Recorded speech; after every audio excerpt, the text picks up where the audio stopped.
And for a country such as Madagascar, it's a nonsense not to sign and not to join and not to support the BBNG, because not only we are an island, but also we are a mega diverse country. So the BBNG means a lot for us. It's not only a treaty, it's a matter of survival for our biodiversity, for fishermen communities, and we do really hope that really soon we will be able to ratify it. As Minister Navarro said, we don't have many time left, so we put a lot of efforts on it. But to be clear, we don't want just to ratify it just quickly and then what happens next. We worked also with UNEP in order to make all the internal consultations to make sure that we have the approval of all the different ministries, that we have the approval of the private sector, the communities, the civil society, and that once we ratify it, we really appropriate the BBNG, and we are really one of the first defenders, and that we can really apply it on the ground. We also held in September the first national dialogue of the HAC, of the High Ambition Coalition, and actually Madagascar has around 17% of our lands and our waters that are protected, and we are truly confident that before 2030 we can have 30% of it that can be protected, because, as I said, it's a matter of survival. For too long, Madagascar have turned its back to the sea, to the water resources. And that is why we had many nutritional problem issues in the past years. And actually, the government is really pushing a lot to help and to support the fishermen, the blue economy. And if we do not preserve our marine biodiversity, all of these efforts will be vain. Also in March, we are the first country to have adopted a marina megafauna observation law, because also as Panama, we have many whales, we have many sharks, and they come near to our island to reproduce themselves, then they go back to the Arctica. But we saw that with the rise of tourism, these animals felt less confident in coming near Madagascar. And it was in 2002 that we passed the first law for the marina megafauna observation, and we strengthened it again in March. We made it more strong, can preserve all the animals, all the biodiversity that are near Madagascar. So thank you for all the countries that are leading by example the ratification of BBNG. Congratulations, because we are still far from the target, and we will make sure that Madagascar won't be one of the causes that this BBNG cannot be ratified at the international level. So thank you very much, and we are really looking for all the partnerships to make sure Madagascar can be a leader in this BBNG. Thank you.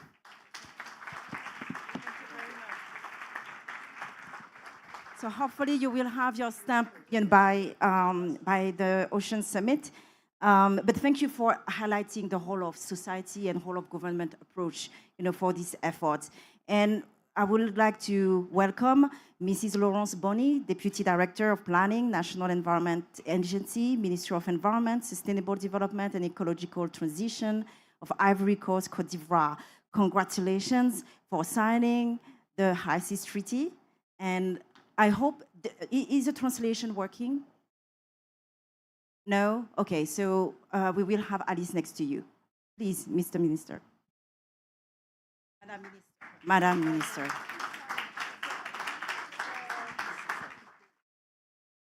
Bonjour. My English is not good. I speak in French.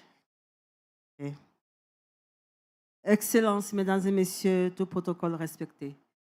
Je suis extrêmement heureuse de me joindre à vous pour célébrer les efforts que nous déployons ensemble pour protéger nos écosystèmes, particulièrement ce puits de carbone que sont nos océans.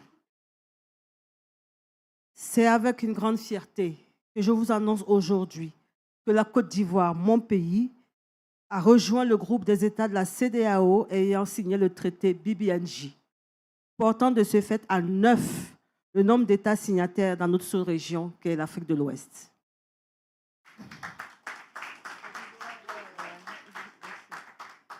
Cette étape monumentale lance un signal au reste du monde que nous devons tous jouer notre rôle pour protéger efficacement et effectivement au moins 30% de la haute mer de l'océan mondial d'ici 2030.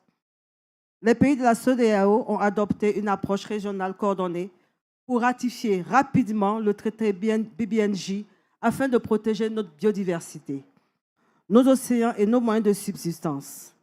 Le littoral de la Côte d'Ivoire, long d'est en ouest de près de 570 km de côte, en fait l'un des plus étendus des pays de l'Afrique de l'Ouest, juste après celui du Nigeria.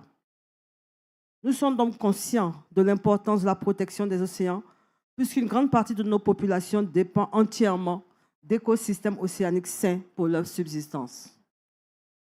Les enjeux économiques auxquels nous faisons face actuellement sont de nature transfrontalière et ne peuvent être solutionnés qu'à travers de nouvelles formes de coopération entre les États. Le traité BBNJ est le seul instrument dont nous disposons pour créer des aires marines protégées en dehors des frontières nationales. En signant le traité, la Côte d'Ivoire s'est lancée avec grande fierté sur la voie de la désignation de la première génération d'aires marines hautement et entièrement protégées dans la haute mer. C'est pourquoi nous vous invitons tous à nous rejoindre, à nous soutenir pour que nous parvenions ensemble à protéger intégralement 30% de l'océan qui nous est si cher. Je vous remercie.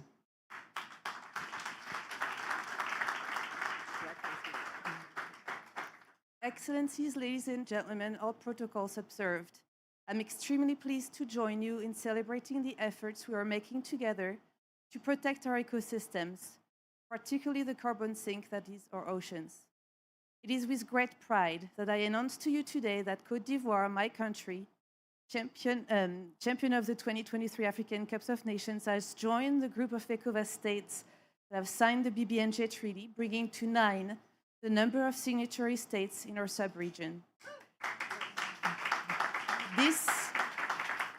This monumental step sends a signal to the rest of the world that we must all play our part to effectively and efficiently protect at least 30% of the world's ice seas and oceans by 2030. ECOWAS countries have adopted a coordinated regional approach to promptly ratify the BBNJ Treaty to protect our biodiversity, our oceans, and our livelihoods. Côte d'Ivoire's 570 kilometers of coastline stretches from east to west, making it one of the most extensive in West Africa, second only to Nigeria. We are therefore well aware of the importance of protecting the oceans, since a large part of our population depends entirely on healthy ocean ecosystems for their livelihood. The ecological challenges we face today are transboundary in nature and can only be solved through new forms of cooperation between states. The BBNJ Treaty is the only instrument we have for creating marine protected areas outside national borders. By signing the treaty, Côte d'Ivoire has proudly set out on the road to designating the first generation of highly and fully protected marine protected areas on the high seas. That is why we are inviting you to join us and support us so that together we can fully protect 30% of the ocean we hold so dear. Thank you. Thank you, Madam Minister. So now we're going to transition to the High Seas Marine Protection Area sessions. And with thanks again, I would like to see a big round of applause again to Panama, Madagascar, and Côte d'Ivoire for their leadership. With thanks for also highlighting some examples. But now I would like to call for Chile first. So there's going to be a round of countries, and I'm going to ask you for dynamism to try to get to the finishing line on time, unfortunately. So Minister Rojas, Minister of Environment of Chile, you've been a leader in ocean conservation, having fully and highly protected whopping 43% of the ocean. Chile, 43% of your ocean. Chile has also led the way for being the first government to propose a fully highly protected high seas MPA of its coast. So Minister Rojas, thank you for your leadership. Over to you. Thank you very much. Good morning, everyone. It is exciting and very encouraging indeed to see this room so early full of friends. And it has been just a month since we met in New York in a room that was even bigger and as full as well. At that time, if I remember correctly, we had 10 countries that had ratified, so I'm happy that we are 14 now. This is a good sign because BB&J is really a very important piece in our ability to fulfill Goal 3 of our global biodiversity framework, right? We are not going to be able to protect 30% of our oceans by 2030 without BB&J. And it is because of that that there's a little race, and we really hope that by June next year, at the next ocean conference, we can have 60 countries that have ratified the agreement so that it can enter into force.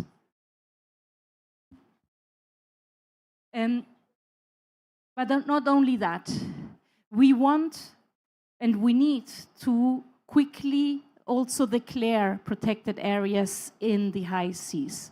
And it is because of that on Wednesday, 30th, and 2 days from now, we will officially launch the BB&J First Movers, Marine Protected Areas for the High Seas Initiative. So we invite you to be there, to be ready once we have the 60 ratification, more to come, and also have these marine protected areas in the high seas ready to become into force so that we can all celebrate by 2030 that we have 30% of all our oceans protected. Thank you very much. Thank you very much, Minister Rojas. And I would like to call now Costa Rica. Minister Tinoco, Minister of Foreign Affairs from Costa Rica. Costa Rica has been another long-term powerful voice for the ocean and for the high seas. And we are very grateful for your commitments to ocean conservation. Over to you.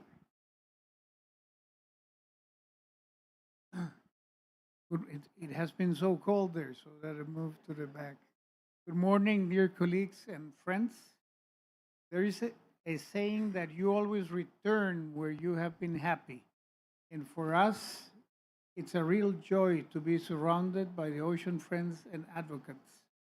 With a renewed focus on the urgent implementation of the BB&J Treaty, we need to maintain the political momentum necessary to secure the 60 ratifications required for its entry into force. Each of our countries has a role to play in reaching this goal. After presenting the draft law to our Congress, we have been actively engaging on internal consultations for a prompt and positive vote in the plenary. We are hopeful that before the UN Ocean Conference in France next year, where Costa Rica will serve as a co-host, we will be able to announce the deposit of the BB&J ratification instrument. On the process to secure a successful first BB&J COP, Costa Rica has begun working on a potential first-generation area-based management tool for the Costa Rica thermal dome in the high seas of the Eastern Tropical Pacific. As many of you are aware, this extraordinary and unique marine phenomenon where nutrient-rich cold currents rise from the depths supports around 7% of the Pacific's biodiversity.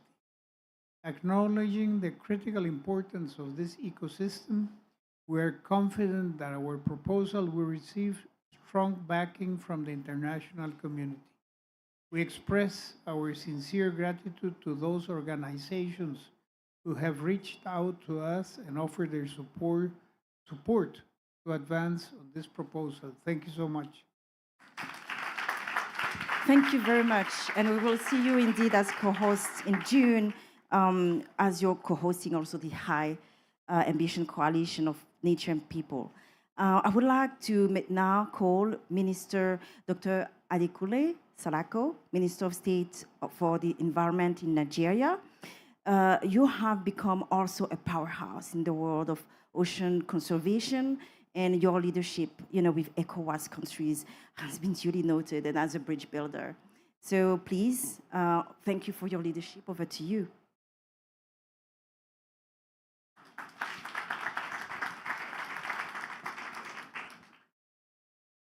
Good morning, Excellencies, colleagues. It's nice to be in Colombia, first time in Latin America. Our mission here today is planning a path forward to highly and fully protected at least 30% of the world's ocean by 2030, and it is an urgent one. We must therefore make this a moment that counts, a moment that drives concrete action to accelerate the ratification of the BBNJ agreement and fast-track the development of proposals to designate the first generation of highly and fully protected high seas MPAs. I am thrilled to share this particular moment with all of you. Nigeria welcomes the launch of the BBNJ First Mover by Chile. And this initiative is a welcome addition to the ECOWAS regional coordination process and strengthens our advocacy that we need to support one another to ensure that we are as effective as possible to protect the global ocean.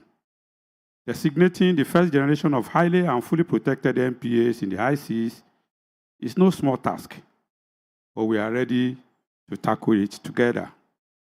The ECOWAS sub-region is launching the development of a regional roadmap focused on the development of proposals for highly and fully protected high seas of the African coasts.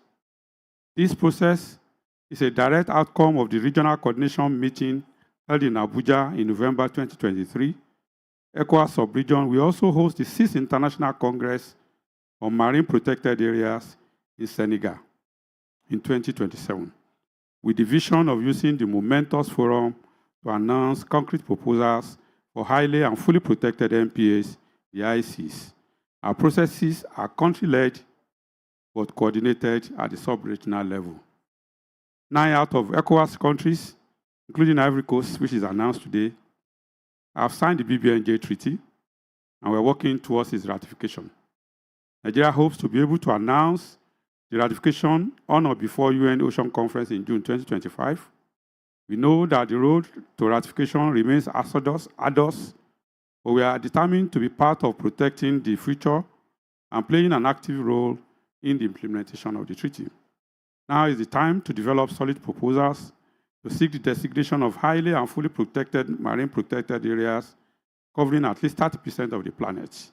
Nigeria and ECOWAS trust that we can count on all of you for technical and financial support to mainstream and accelerate the development of proposals for the first generation of high-quality, effectively managed ICMPAs for submission at the first conference of the parties of the BBNJ agreement.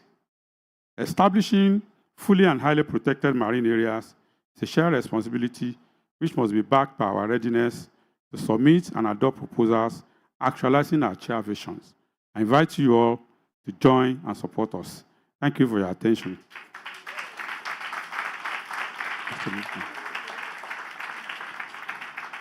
Thank you. Finally, let me just use this opportunity to say bye-bye to all of you ocean champions, nation champions. My country has redeployed me to the Ministry of Health and Social Services, and this event marks my exit from the Ministry of Environment. But I must say that this is one movement that has really caught my passion, and I'm going to be closely monitoring even outside the Ministry of Environment. I thank NRDC, Bluebell Foundation, all the partners, all our friends for the opportunity. Thank you very much. Thank you very much, Minister. And actually, the synergies between climate and health is undeniable. So you will be solicited. And, with this momentum for, action, I would like to call Belgium. Minister, you mentioned quality, not just quantity. And Minister Conrad Leenaerts, Ambassador of Belgium to Colombia, you've been one of the founder of the Blue Leaders, a group of countries focused not only to quantity of oceans protection, but the 30%, but also the quality of that protection. Belgium has led the way in promoting the goal of fully and highly protected 30% of our ocean by 2030. Over to you. Agnet, I'm very pleased to be here on this special occasion. Ministers, Excellencies, ladies and gentlemen, dear friends of the infinite variety of life on our beautiful planet, as we gather here at the convention of the COP16, the Convention of Biodiversity, at this critical moment for biodiversity on this planet, I'm very pleased to reaffirm Belgium's dedication to marine conservation. The long-awaited conclusion of the EPSA process, which has been under review for several years, will be a significant achievement. The designation of ecologically or biologically significant marine areas is essential, not only for our understanding and recognition of marine biodiversity, but also for taking further steps to protect it. Achieving the ambitious 30 by 30 target requires that we take concrete steps towards meaningful protection, and the BBNG is a vital part of that journey. BBNG represents a historic treaty, but it was not developed in isolation. It is deeply connected to existing processes on ongoing conservation efforts. At the COP16, we are beginning to see valuable connections and collaborative bridges being built between the BBNG and the CBD, but much more is needed. That is why today's gathering here at the COP is so important. I'm honored and very pleased to reaffirm Belgium's commitment to ocean conservation and BBNG's key role in global diversity protection. As you know, Belgium is a strong advocate for marine protection. As a founding member of the Blue Leaders Alliance, we have consistently promoted the goal of protecting 30% of the ocean by 2030. Today, we continue to elevate ocean conservation across different forums, including the climate negotiations and the Convention on Biological Diversity. As 2030 looms closer, and with only approximately 7% of the global ocean currently protected, Belgium is taking decisive action. 37% of the Belgian North Sea is already designated as a protected area, and we are currently in a process to designate several marine reserves that are highly protected. In those reserves, Belgium will actively restore valuable but threatened and lost habitats, such as oyster beds. Belgium also played a pivotal role in the negotiations for the BBNG agreement. Now that the words are finally on paper and have been signed by more than 100 countries, it is crucial that we reach the necessary 60 ratification as soon as possible to bring the treaty into force.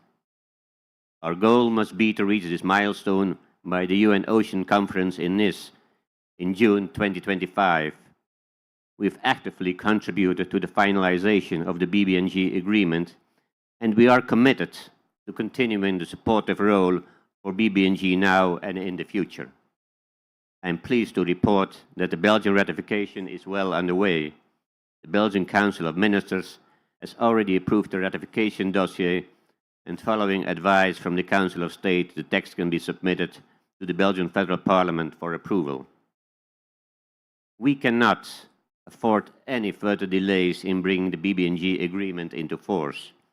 Swift ratification is essential if we are to protect our blue planet. Similarly, we cannot wait for the first COP to begin working on some of its critical measures, such as marine protected areas, in areas beyond natural jurisdiction.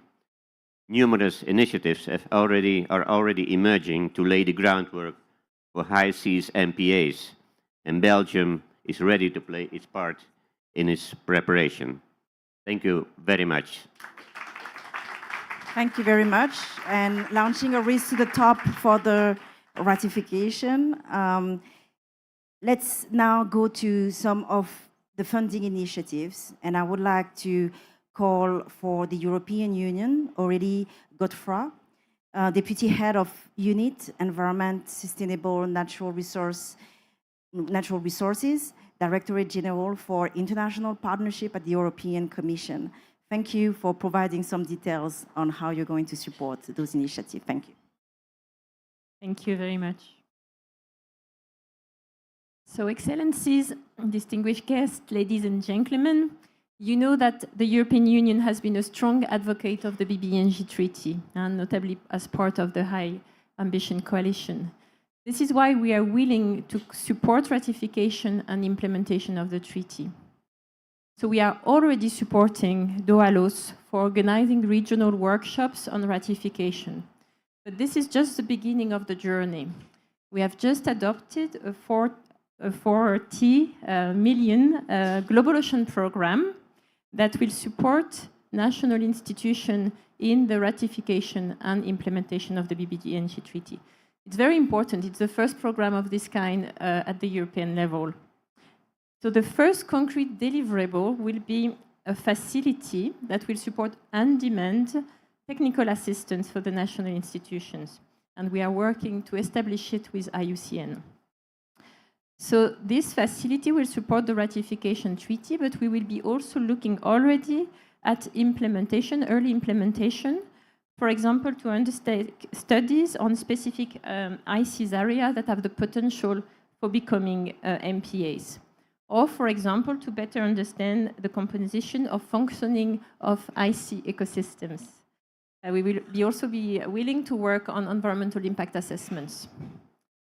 This facility will also include some regional dimensions, for example, to reinforce the mapping of important areas for migratory species, or to foster coordination of regional organizations. At a later stage, this program will work, for example, on access and use of marine genetic resources and related data, and also on the development of solid proposals for future marine protected area in the ICs to be presented to the future BBNJ Conference of the Parties. So this program is actually very much aligned with the accelerator for IC marine protected area, and we welcome this initiative. So we look forward to continue the good cooperation with all of you, and in order to foster the ratification and effective implementation of the treaty. Thank you very much. Thank you very much. So first of a kind facility for 40 million. Thank you very much, for announcing this concrete support, for what we're trying to do, especially in the run-up to the Ocean Summit. Now I would like to also welcome Mrs. Ilka Wagner, Head of Division for Marine Biodiversity, Marine Protected Areas, Marine Climate Action at the German Federal Ministry of Environment, Nature Conservation, Nuclear Safety, and Consumer Protection in Germany. Thank you. Yeah. Yeah, thanks a lot. A very long title, but in comparison, I will make it really crisp and short. I'm, as you heard, representing the Environmental Ministry. We are in charge of the implementation on the German side for the BBNJ agreement. And for us, it's very important to bring together the CBD crowd and the BBNJ crowd, because we have to look at this in a very interconnected way. We only can do it together. And one thing is the ratification. I would say, as we speak, we are working night and day on the German ratification to meet the deadline towards the UNA conference. That's very important. On the other hand, it's very important to prepare the implementation of the BBNJ agreement. We have to be ready once the first conference of the parties come together, and we have to prepare especially, but not only, proposals together for marine protected areas. And therefore, I'm really honored to announce that we will have a project up to 20 million euros together with partner countries, led by the implementation agency, the German Development Agency, I guess you know them, the GIZ, together with the Global Ocean and Biodiversity Initiative, GOBI, and the IUCN, to work together with partner countries to exactly collaborate and work on specific MPA proposals based on the best science and the scientific evidence we have, to come forward together in a coalition with proposals for the very first conference of the parties of the BBNJ agreement.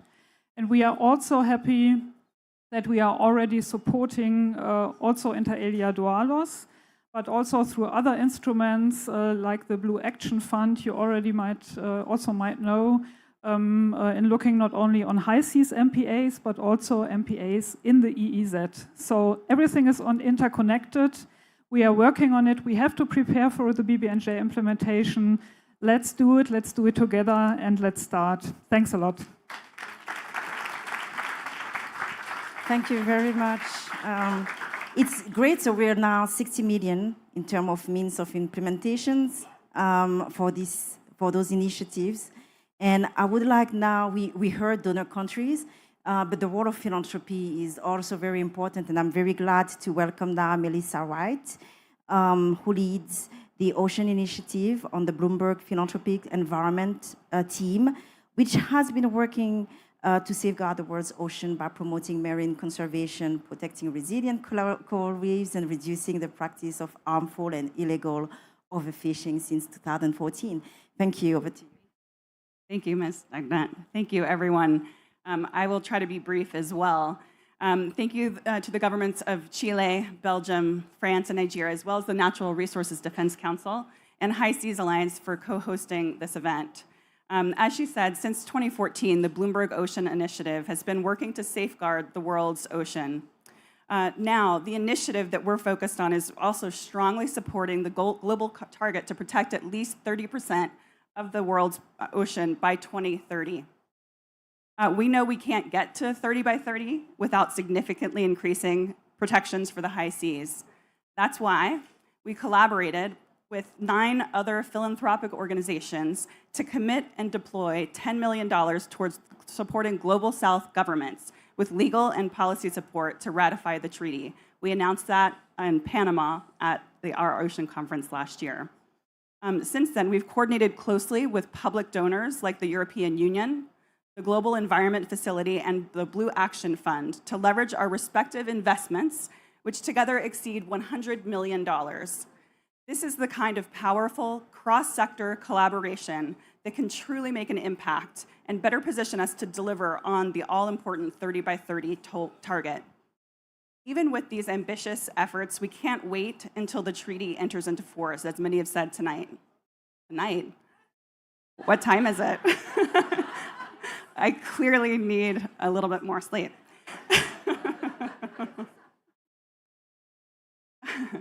We can't wait at all, any period of time, until the treaty enters into force to start work to prepare MPA proposals for adoption under the treaty. Time is not on our side. Under the most promising scenario, we will have 5 years to go from the current roughly 2% protection of the high seas to the 30 to 35% that's needed to reach the 30 by 30 goal. The ambitious political leadership and intergovernmental collaboration announced by Chile as the BBNJ First Movers Collaborative is critical to meeting the goal. Like with our support to match governments' ambitions on ratification, we at Bloomberg Philanthropies and other donors see the same need for support and funding to jumpstart work on preparing high seas MPA proposals and building support for their eventual approval. with a focus on those led by countries of the Global South. To that end, today we're really pleased to announce on behalf of Bloomberg Philanthropies, Arcadia Foundation, the Becht Foundation, hold on a second, a few more to go, Bezos Earth Fund, Blue Action Fund, Blue Nature Alliance, Gordon and Betty Moore Foundation, Oceans 5, Paul M. Angel Family Foundation, the Schmidt Ocean Institute, and VARE Initiatives, a collective pledge of $51.7 million to support efforts that will accelerate implementation of the High Seas Treaty.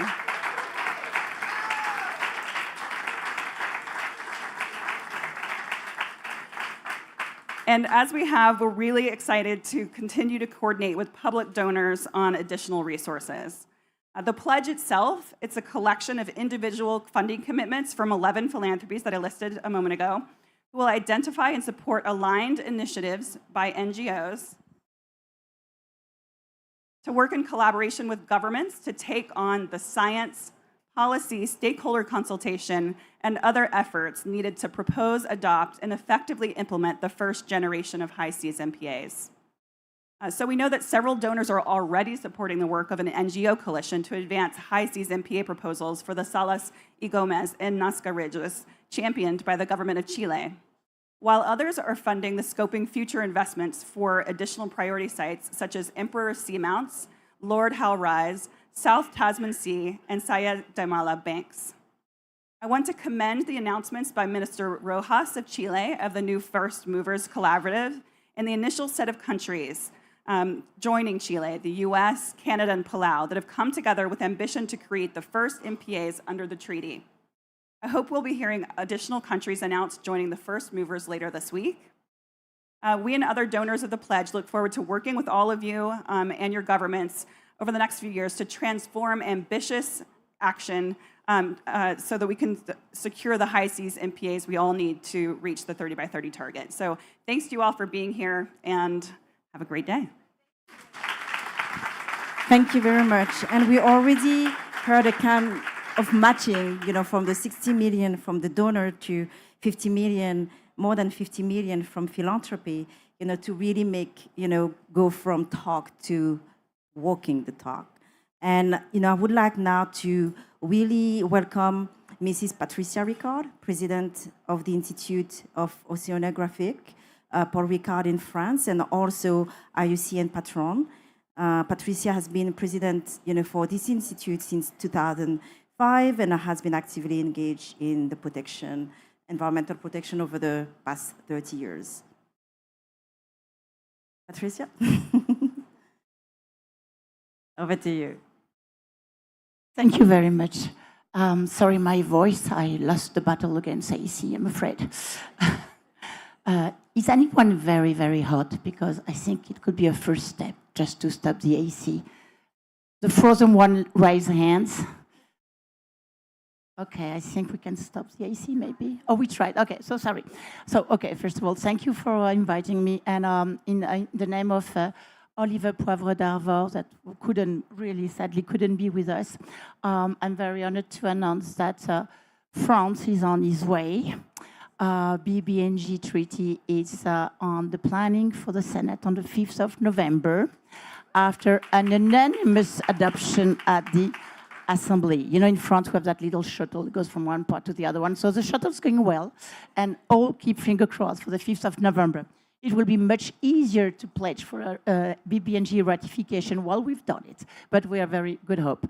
I would like to quote Oliver Poivre d'Arvor, which is a good friend, when he says that BBNG treaty will be a milestone on the change of paradigm of the ocean. Today, protection is the exception and exploitation is the norm.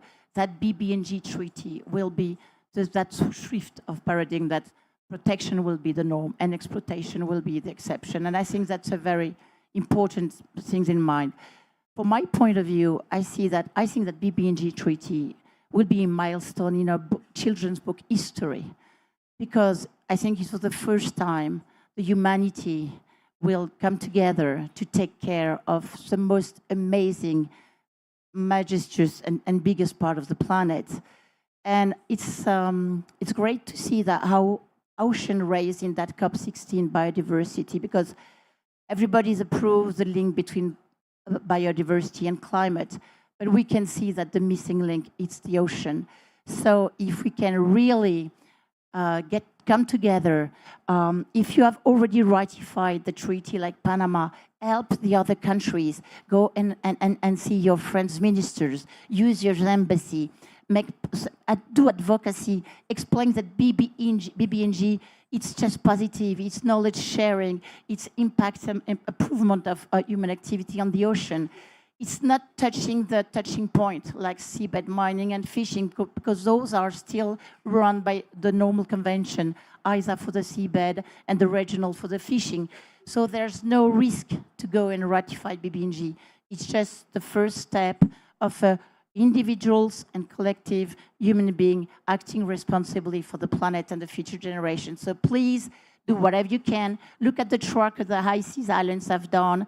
If you need help, we can do it.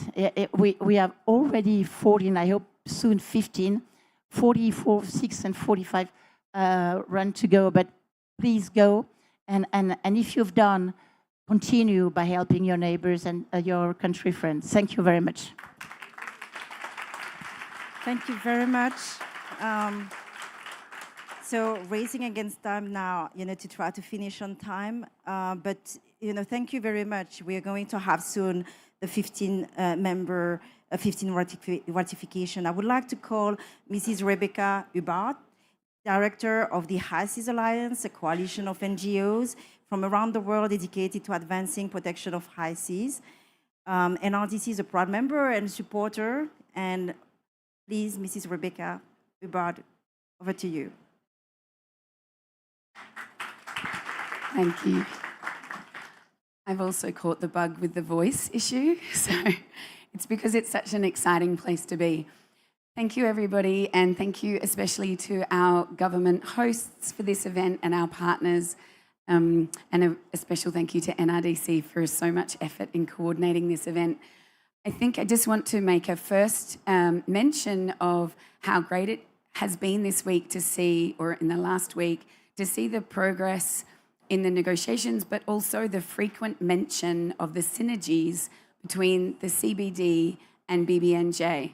And this is really exciting, but it's also very important because we need to maximize these synergies to ensure that we can achieve the most efficient and effective conservation benefits for biodiversity in the high seas, which obviously covers half of the planet, is absolutely critical to achieving the GBF.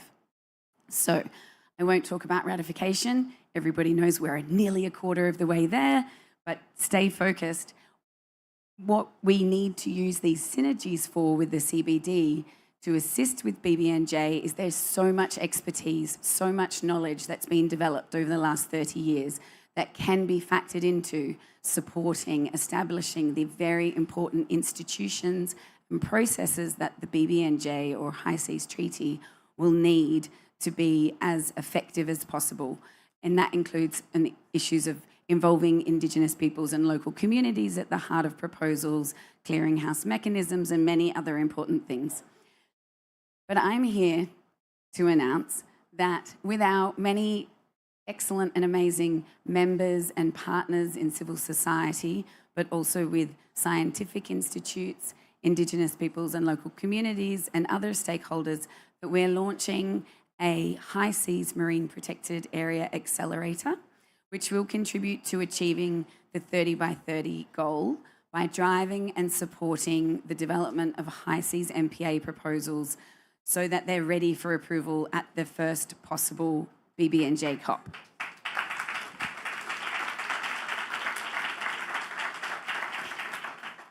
So the accelerator is a diverse and inclusive multi-stakeholder network, and it will also facilitate that exchange of really important technical expertise, best practice, training and tools to support governments in designing and proposing these high seas marine protected areas. So we look really forward to assisting governments, to providing the support that is specifically useful, very pragmatic, because we're really all focused on making sure we get action in the water, right? We're not here just to have another agreement. We actually want protection on the water.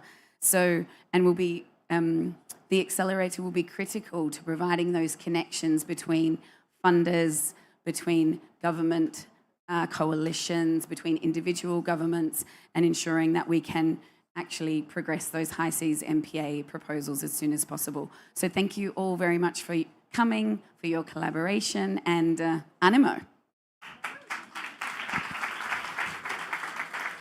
Thank you. So we have funding, we have tools. Now, we started this event, with the frontliners. We're going to end with the frontliners. And so I have really the pleasure to welcome Chrissy Grant, Mrs. Chrissy Grant from the Pacific region, as a Pacific Regional Coordinator of the International Indigenous Forum on Biodiversity. Pleasure, over to you. Thank you very much. My name is Chrissy Grant. I'm from Australia. I'm from the east coast of Australia. And first of all, I'd like to acknowledge and pay respects to the Indigenous peoples of Colombia, of in which country we are meeting, but also other Indigenous peoples in the room today. Australia spans 3 oceans: the Pacific Ocean, the Indian Ocean, and the Antarctic Ocean. And so we have a lot of water around us. But the Indigenous peoples for thousands of years and for many, many generations have been using the oceans to trade with neighbours, to get their foods sustainably, and the shaping of their traditional customs and practices.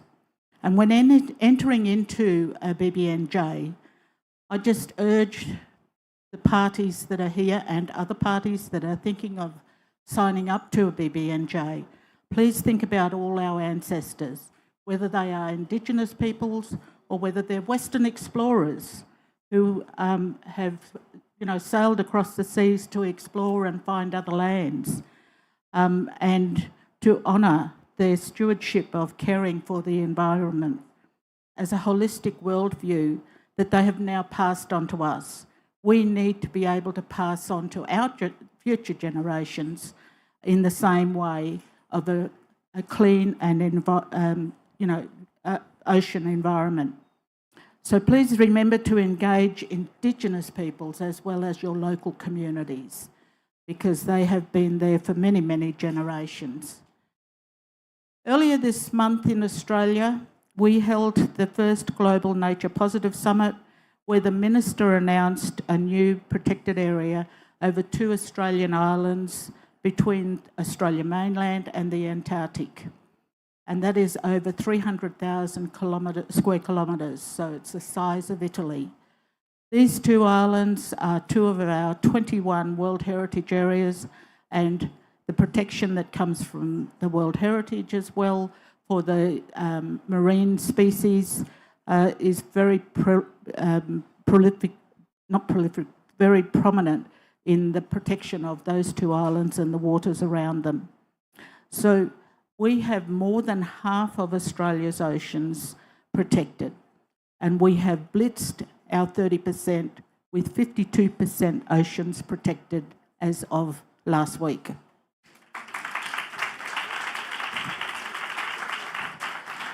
So it's been interesting to hear about, from different people what they're doing and signing up to the BBNJ, and also, the opportunities that might be there for resources to actually help,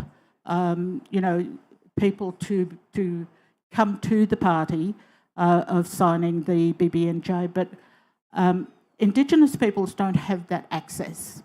And so you must remember that, to be able to bring them along, they need to have support from resource, so that they could be engaged effectively and participate in the whole process of their country signing up to a BBNJ. And you will have a better outcome. Thank you. Thank you very much.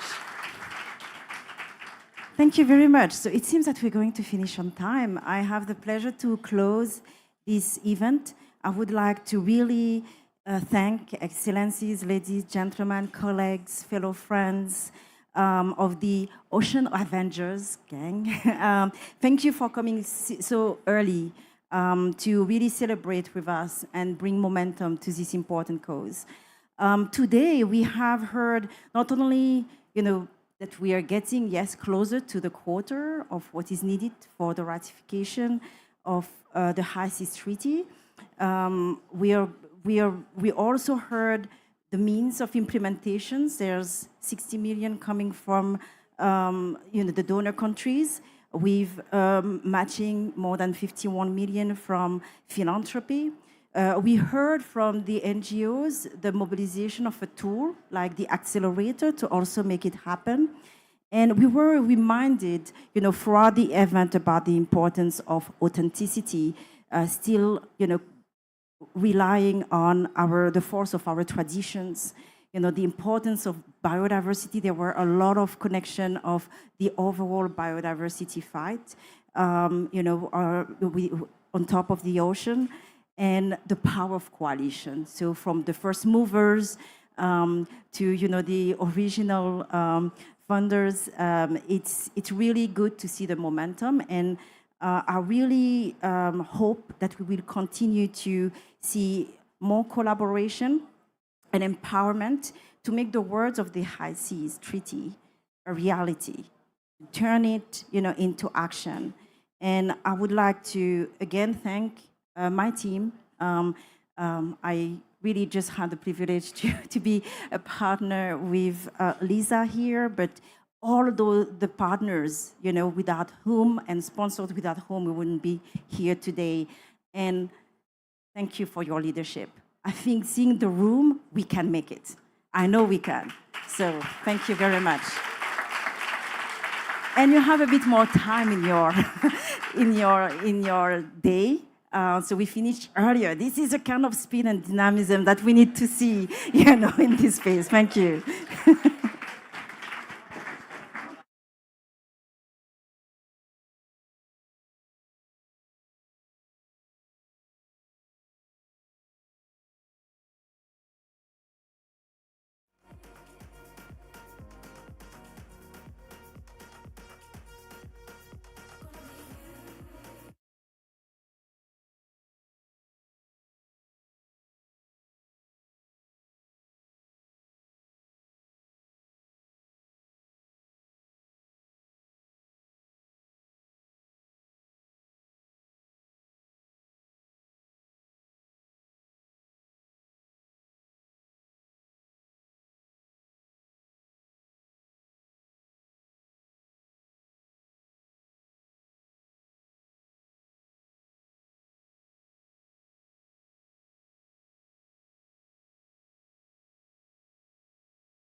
Hello.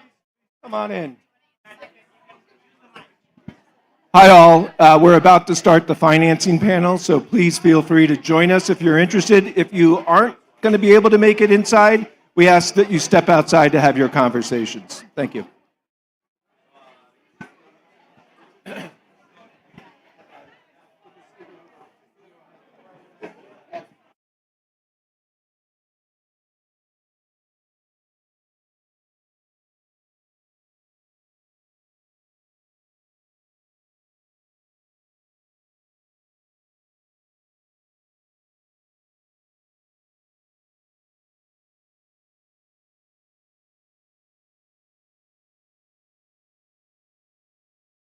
Hello.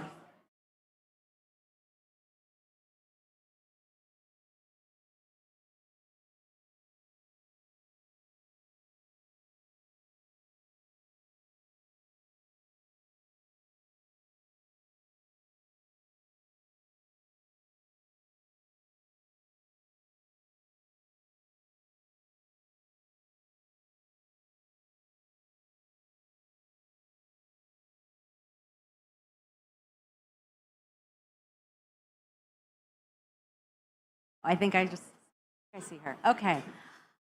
Our final panelist has made it through security, so I think we are going to get started. Thank you all for being here, and sorry for the delay. Good morning, and thank you for joining us. I am Lori Katz, the co-lead of the Blue Nature Alliance. I am joined here today by Subhas Lohani, my other co-lead, and as well as Chris Stone in the back, who is our lead on conservation finance. So please find any of us at the end if you'd like to dig in and continue the conversation.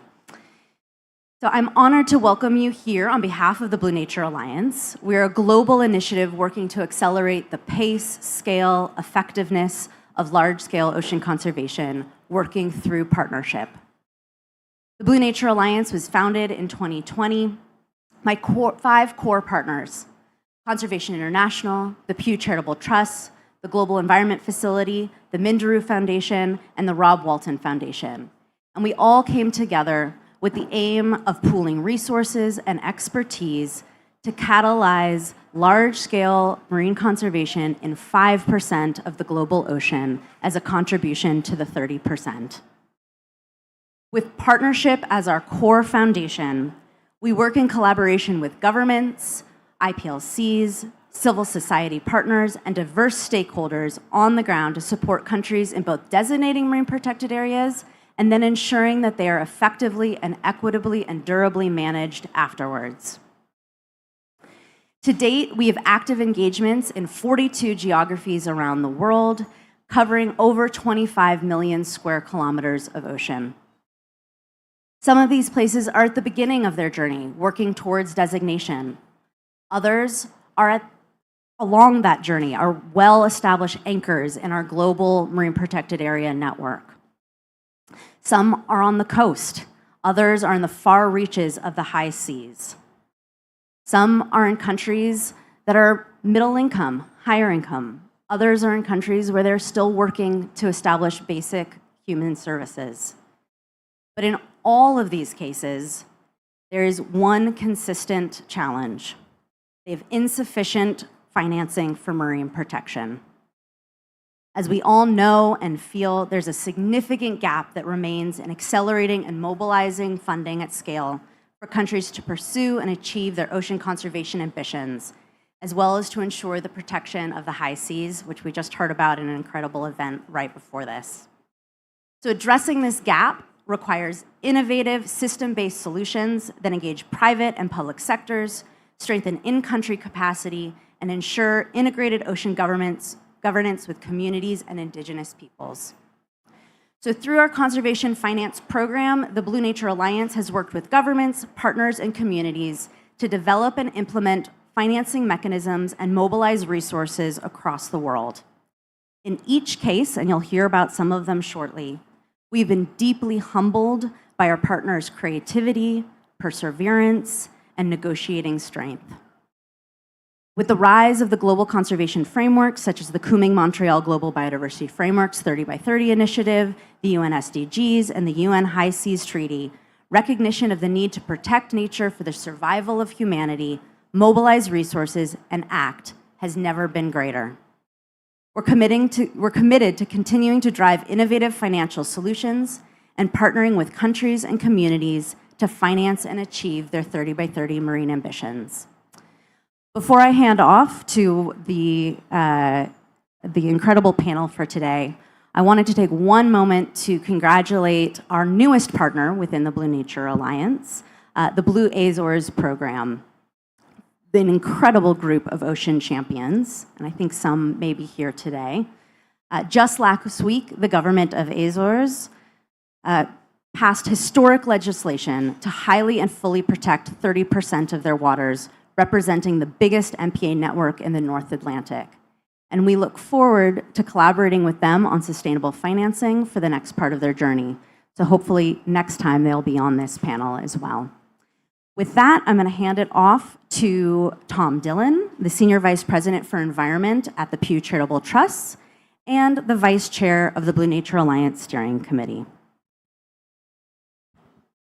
Thank you, Lori. Good morning, everyone. Good to be with you. We have a wonderful panel, as Lori just mentioned.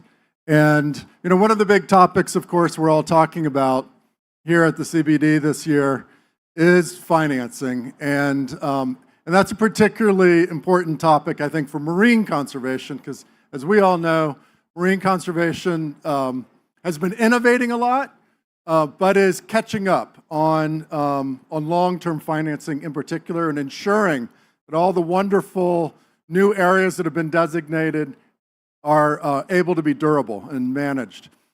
So this is what we're going to talk about today. Some of the innovations I think we've seen, though, since Montreal have included Niue and the conservation commitments there, as well as Galapagos, the large debt swap, the Great Bear Sea with its PFP, which we will hear about from Christine, and others that I'm sure are in your heads right now. So we're going to split this panel into two types of questions. We'll start with talking about the gap and what is the gap and what are trends that we're seeing in financing of marine conservation. And then we'll get on to innovations. So I'm going to ask each speaker to introduce themselves. You can see their names up here, but if you could give a few sentences about what you're bringing to this topic before we get into the questions, that would be great. If I could start with you, Christine.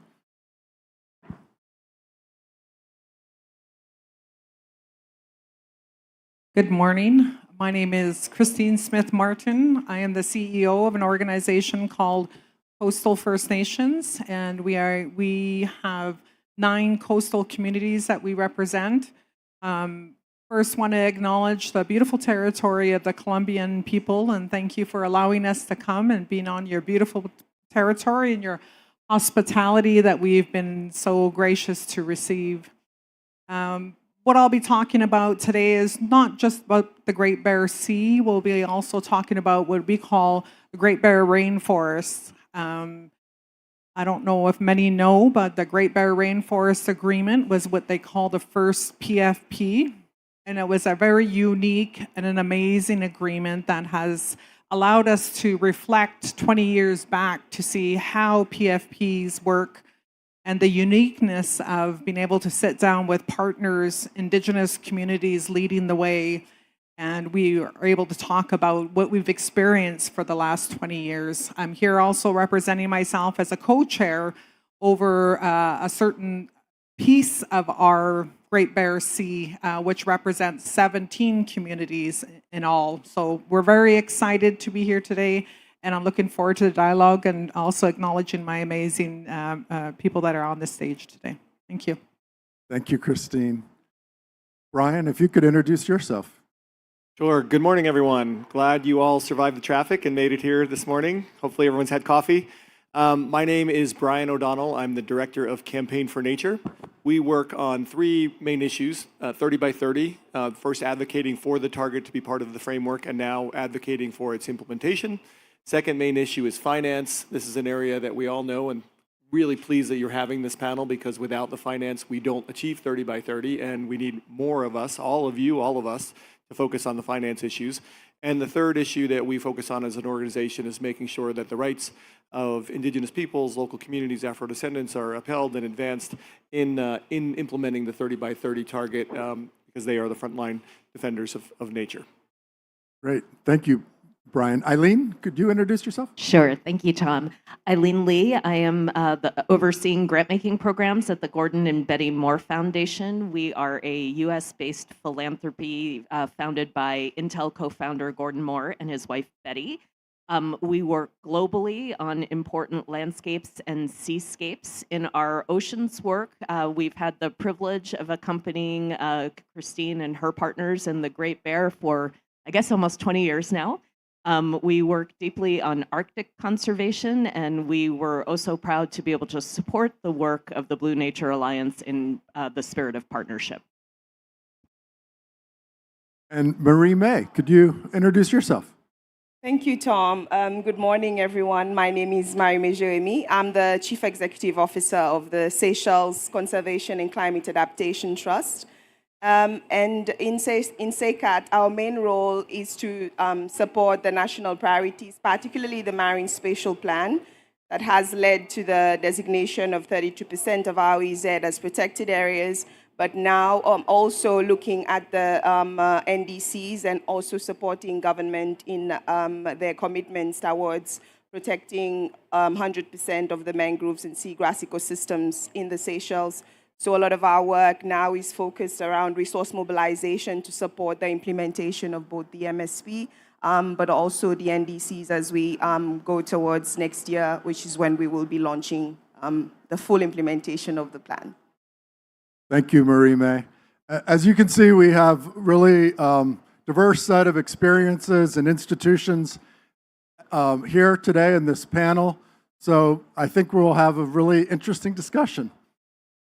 I would like to start off with you, Brian, and can you explain something to all of us, which is, we know that the Global Biodiversity Framework, when it was agreed in Montreal, that a $20 billion per year goal was set for international finance. And can you explain what that entails, how it relates to 30 by 30, what it means for marine conservation, and what it means for the gap that we may be looking at to get to 30% in marine conservation? Sure. It's the numbers in this framework are really confusing, so I'm going to try to slow this down a little bit, but get me afterwards if it's not fully clear. But when the biodiversity framework was created, there was a big study that was done. What is the global biodiversity gap? The Paulson Institute, Cornell, the Nature Conservancy worked on this, and they came up with a big number, $700 billion a year of finance needed to go towards all of biodiversity. Of that, they anticipated $500 billion or so could be made up for by reducing subsidies and reallocating those. and the rest of the gap could be made by new contributions. Separately, we commissioned a study on how much it would cost to protect 30 by 30. And it was a big number. It was over $100 billion a year would be needed to get to 30 by 30 eventually. So most of that new money going towards biodiversity conservation really should be going to 30 by 30 because that has real costs. Marine protected areas have management costs, they have enforcement costs, same with terrestrial. Many of the other issues you can address by reducing the drivers. The $20 billion figure that we've all been talking about is an international figure.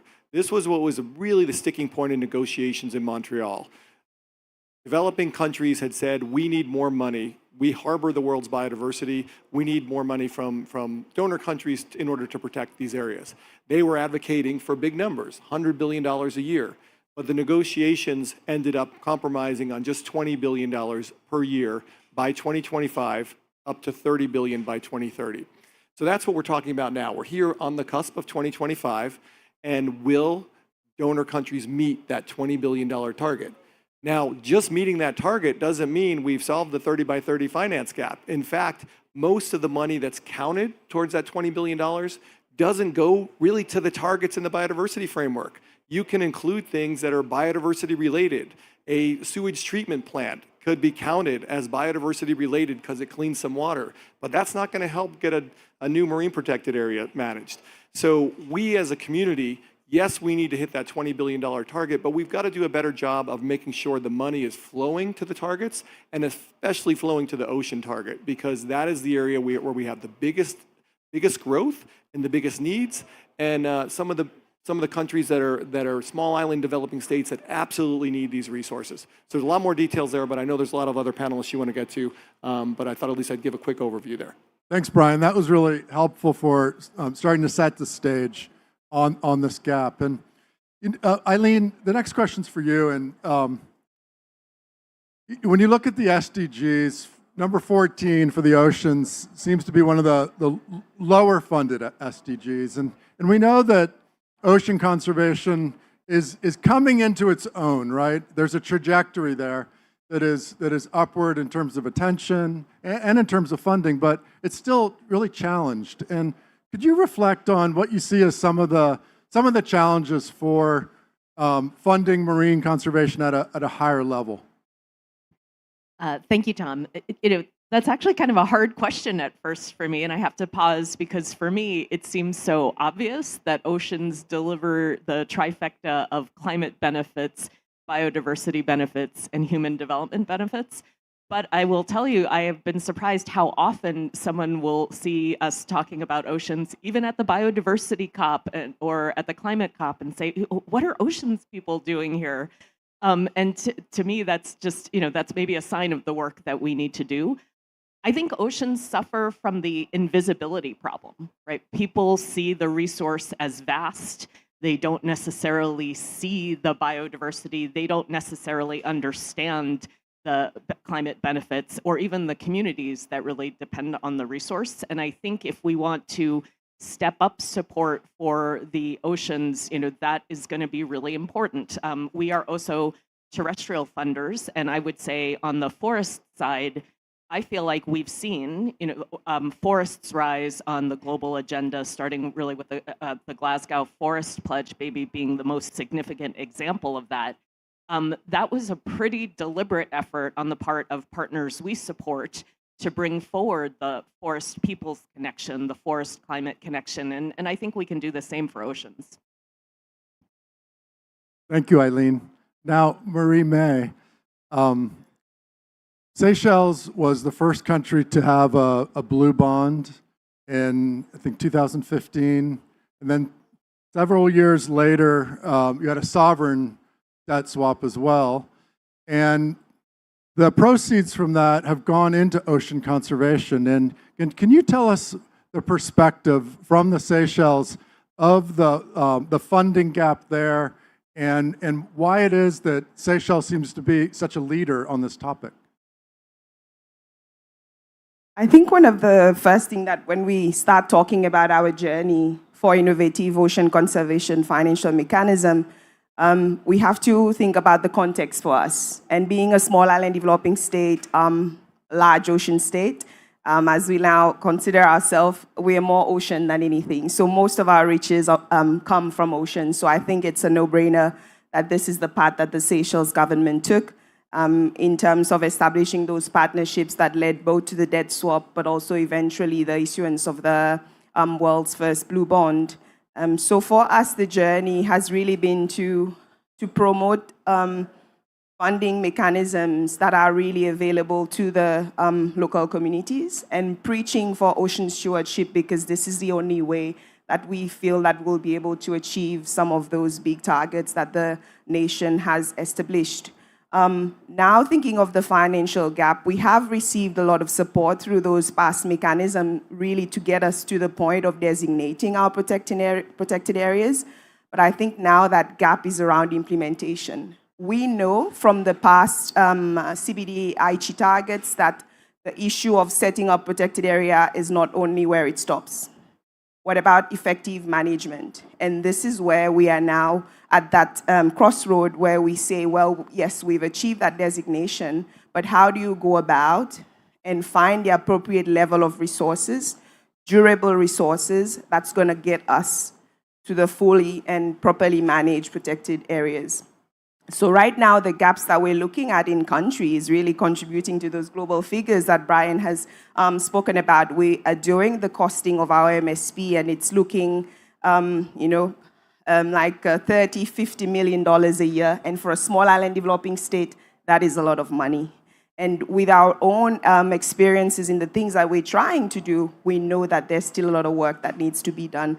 And this is why we are working with partners now to explore what some of those financial mechanisms are. And we're looking forward, of course, to engaging and learning also from the panelists today on what that looks like moving forward as we proceed with implementation of the KMGBF. Thank you, Marie-May, for sharing. Christine, turning to you, we could have all the money in the world going into marine conservation, but if the process for developing designations and for implementation isn't done in an equitable and a participatory manner, then of course the money wouldn't be spent well and would not be effective or just. And can you tell us about what you're seeing in indigenous-led conservation, both in your own experience in the Great Bear Sea and otherwise as a global citizen? Yes, thank you for that. I guess I'll bring everybody back to the Great Bear Rainforest Agreement, what we call the first PFP. We're very proud to be the first PFP, and it was really our communities that came together, and when they were looking at their traditional territories and looking at the plans of the foresters in British Columbia, by 2025, they had planned to clear cut our entire territory. So our communities came together and knew that they needed to develop something that will protect this really important area, and the area is about the size of Ireland. That's how much would have been clear cut. So they ensured that in looking at these pieces, they wanted to make sure that they protect a good amount of that. And in protecting it, it was about 85% that we protected within that region.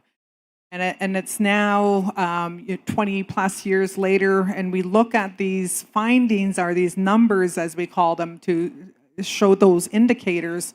And what we managed to do was increase the amount of dollars that we have. We got altogether $120 million from a lot of the partners that we talked about here earlier.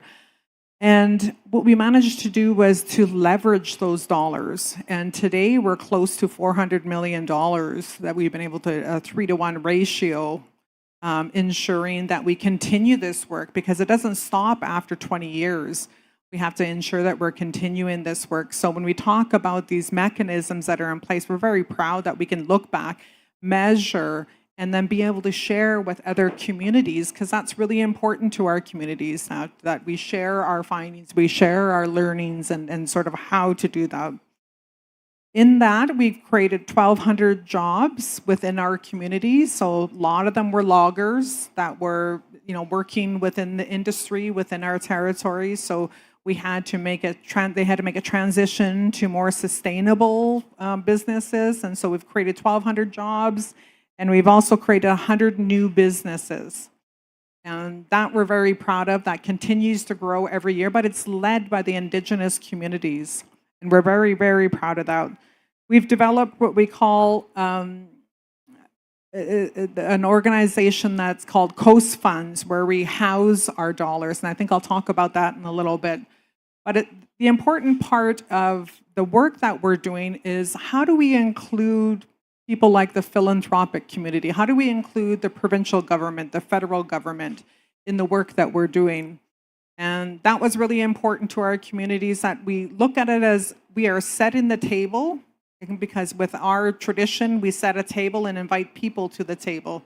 So we've set the table, and our partners are really important. So we try to find ways that we can have them included, because the inclusion part is really important. When you're a philanthropic community, how do you make sure that they feel included, that we're working in partnership? How do we do that with the governments that we work with, raising our own dollars? So the inclusion part is a really important part. So I'll sort of leave it at that. It really has been an amazing experience for our communities, and we're very, very proud. I think when we walked into the federal government, when we're asking for funds for the Great Bear Sea, we asked them, how often do you have communities coming back that said, the contribution you gave us 20 years ago, we managed to flip that 3-to-1, and we still have dollars from that.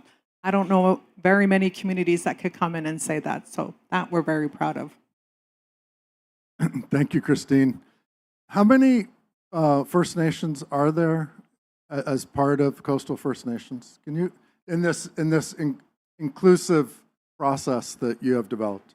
So there's 9 that are a part of Coastal First Nations, but there are neighboring communities. There's 17 coastal communities altogether that make up the Great Bear Rainforest and also make up the Great Bear Sea. So we not only cater to sort of our organization, which is an alliance of all of our 9 coastal communities, but we also extend out to the other 17 in total.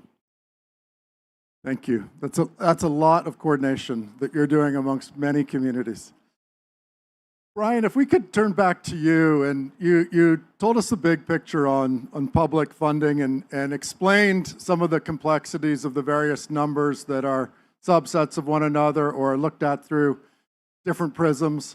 And here at this COP, there's a lot of attention being paid to, well, how much progress has been made since Montreal? And can you comment on trends you're seeing of turning pledges into action and having new pledges and commitments arrive in the public sector, particularly for 30 by 30?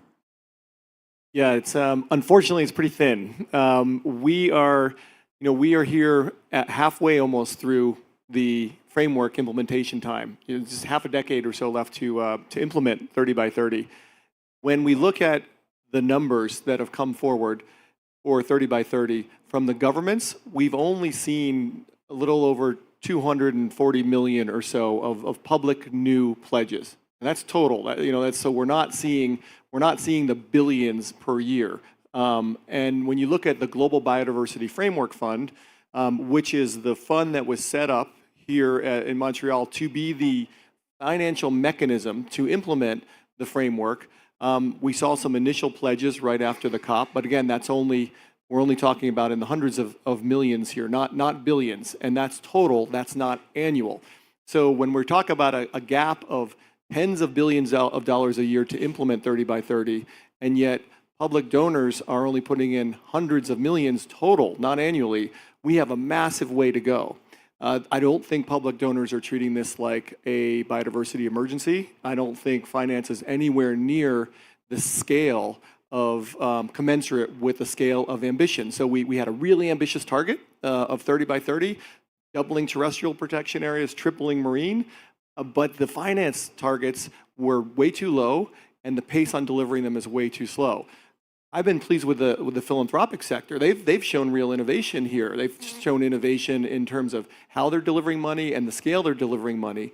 But we aren't seeing it from voluntary corporate money coming in, and we aren't seeing it from the public. And why is this important? Because public finance is 85% of both domestic and international biodiversity funding. So historically, we rely on public. There's a lot of talk about, the private sector is going to save us. But remember, 85% of the money for biodiversity historically has come from the public sector. So we cannot suddenly just turn off that valve and expect that some new scheme that is yet to be scaled is somehow going to finance 30 by 30. We need to hold governments accountable to those pledges. It's not charity. These governments have made this commitment. They have caused biodiversity loss in many of these developing countries, and it's a responsibility because we all benefit for a healthy ocean. We need the ocean to be healthy. We need 30 by 30 for climate. All the reasons, actually, Eileen said it better than I can, so I won't repeat it. Brian, I have just one follow-up, which is what can people in this room do on that challenge with the public sector? And what is it Campaign for Nature is doing? What would you want to comment on to help people understand sort of a roadmap for how to take on this challenge? Yeah, I think we are all, we're all passionate about nature, species. We have a lot of scientists in our community, a lot of technical people. And so we tend to gravitate towards the technical targets and the issues like the 30 by 30, the policy targets. But if we are to succeed, we need as many people advocating on the finance. So your advocacy has to, in your organization and your efforts, you need to not only advocate for the policy component of this, you need to advocate for the finance part. That means public pressure on donor governments. And so that means campaigns. Campaign for Nature is going to start working on that, recognizing that this is not a lack of finance. There's money for pandemics, there's money for the military, there's money for financial crises from governments, there's money from big corporations that are causing damage, the oil and gas companies, mining companies that could be taxed. What there is a lack of is political will. So the only way we change political will is with organizing, with advocacy work. So if we care about sharks, we care about rays, we care about coral reefs, you got to care about the budgets of governments. You got to be active in those countries. Thank you, Brian. Eileen, Brian said that the private sector has been more innovative, and he's seen more hopeful action and real action in the private sector. And you've got a great bird's eye view from the Gordon and Betty Moore Foundation of what is happening among philanthropies, what's happening among NGOs. And could you reflect upon that for us and what you're seeing since Montreal? Yeah, so I'll start with philanthropies, right? Because I think for philanthropies, we do see 30 by 30 as sort of an unparalleled opportunity and an urgent one. And I think what I've seen from our philanthropic peers, for example, we're part of something called the Protecting Our Planet Challenge, where philanthropic donors came together to meet that occasion. Our principals, right, the people who write the checks, basically see an extraordinary opportunity, and they're willing to dig deeper than they normally do in order to realize that moment. I would say, as Brian alluded to, we've been a little bit disappointed in the challenge component of Protecting Our Planet Challenge when we look beyond the philanthropic sector. Because while I would say we've continued to add philanthropic members to that community, we haven't necessarily seen the response we were hoping for from other sectors.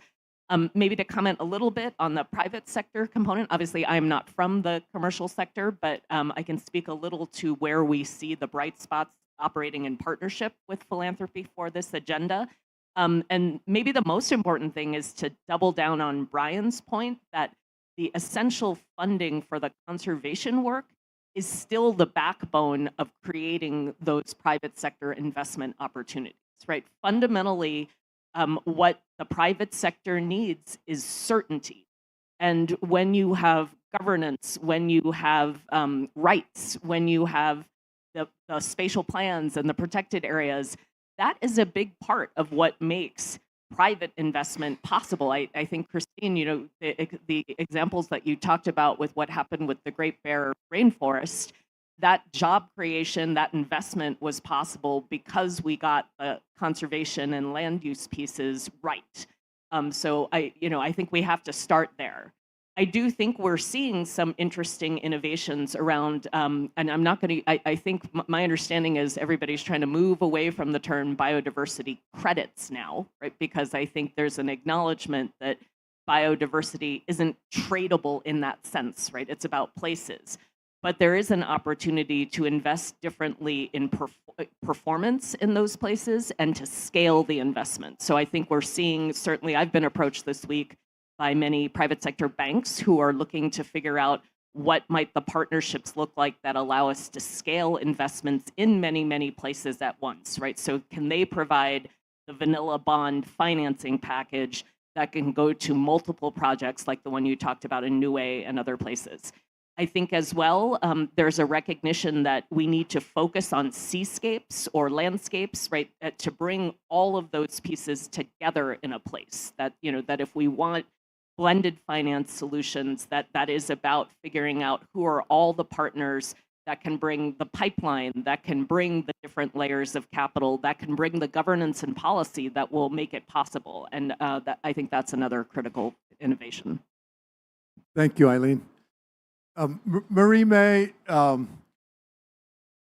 as the Seychelles looks to start implementing its marine spatial plan, can you tell us how SECAT and the government and other partners of yours are looking at the financing challenge? And if you could also reflect on some of the lessons that you've learned getting to the point you're at. So since we left Montreal 2022, so 2 years already. So I think there has been reflections at different levels. Obviously, within SECAT, what we've gone back and looked at is, okay, we've done a few of those financial mechanisms, but I think one of the biggest lessons has been around durability. They've been, for instance, the blue bond, for us, the proceeds were only limited to 6 years, and we've now received the final tranche. So it was not something that would come in long term. And it was very focused to only one sector. So these are some of the reflections we've made. For the debt swap, a little bit longer in its approach, however, very small in terms of the continuance and the amount of financing that we need to support implementation of our plan. So what we've been doing now is reflecting on a number of solutions. So we've done our own internal financial strategies. We've worked with government to identify what are the partners that we would be able to work with. And like Eileen has mentioned, we're very happy to see that there has been a lot of movement from the philanthropic side, and Seychelles and SECAT has benefited through some of those mechanisms, and we're very grateful. What these sources of finances have been doing is helping us to address a very big issue, which is capacity. And capacity within small island developing state, as some of you can appreciate, is really critical. We're very small, we don't have a lot of the expertise, but also in terms of having it across the different sectors. And even in private sector, for them to embark on that journey with us, they still need to get the capacity. So this is a lot where the focus is now. Working with a different group of people, taking a whole of society approach and seeing how we can bring in everyone as part of the solution. Together with the government, of course, now we know that there is a lot more avenues for financing in the climate finance space. And so since ocean is all-encompassing and we have opportunities in our ocean for climate-related financing, that's an area where we have been exploring. So looking at things like blue carbon ecosystems and the potential there in getting some much-needed funding to implement both the NDC and the MSP. We are also now supporting government to the best that we can in coming up with a climate resource mobilization strategy for the country for the first time, which we hope will be able to embed with some of the work that we're doing for biodiversity. So trying to achieve both those climate and biodiversity objectives together. But we know that regardless of the efforts that we're making, we're still falling short of that gap. So this is where now we're working with our partners to come up with some financial solutions that will hopefully bring in durable financing. And we look again to those commitments and those pledges that have been made to then help scale up. It's not like charity. We're not coming to ask for everything, but we would need at some point some support for upscaling. And this is the message that we make. And I think it's a shared message for most SIDS in a lot of the developing countries who really are part and ready to implement the KMGBF and all of the nature-related pledges that we have ongoing. Thank you, Marie-May. Christine, just turning back to you. You alluded to the big win you've recently had with the Great Bear Sea, but you haven't yet told everybody what it is. And I know that you recently unlocked, 330 million Canadian dollars from public and private sources.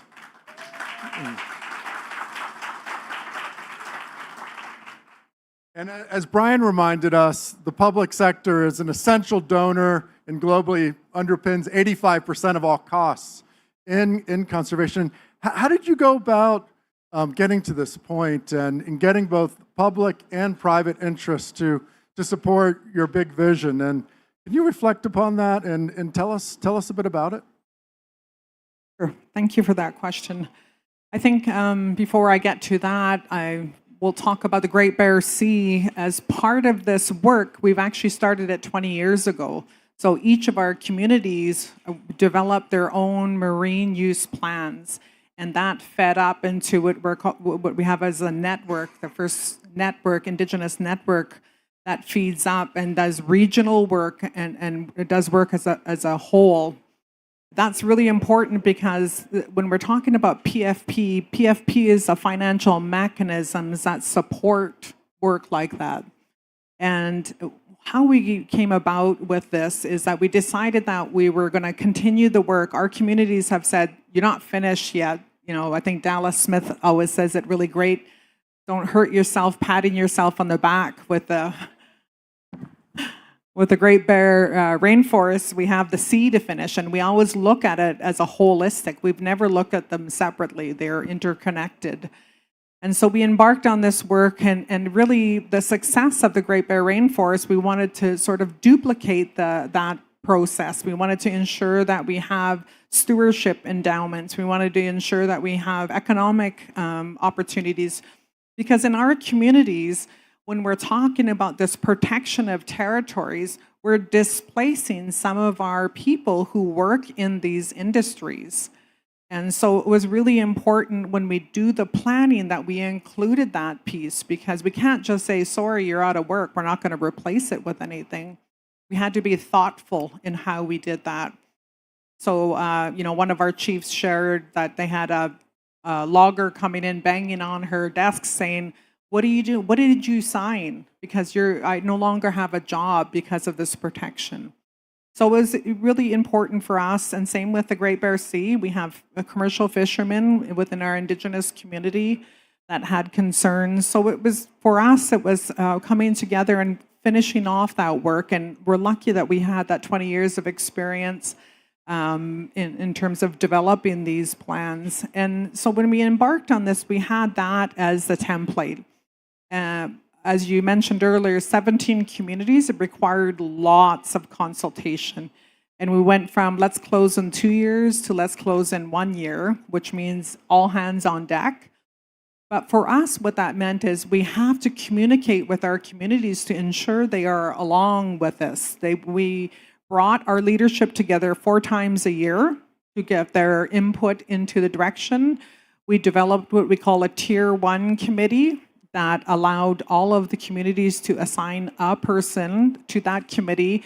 That committee are the ones that really steered the direction, whether it be with finance or with when we're talking about policies. We would make sure that we go back to the Tier 1.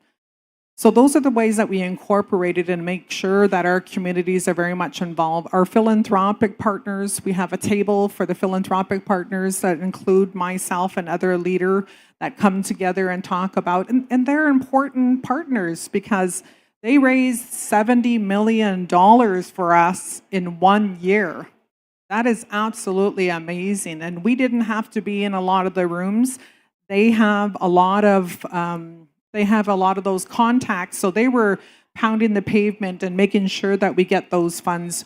We have the federal government, Minister Guilbeault, who's unfortunately couldn't come to COP, but he was a champion within the federal government.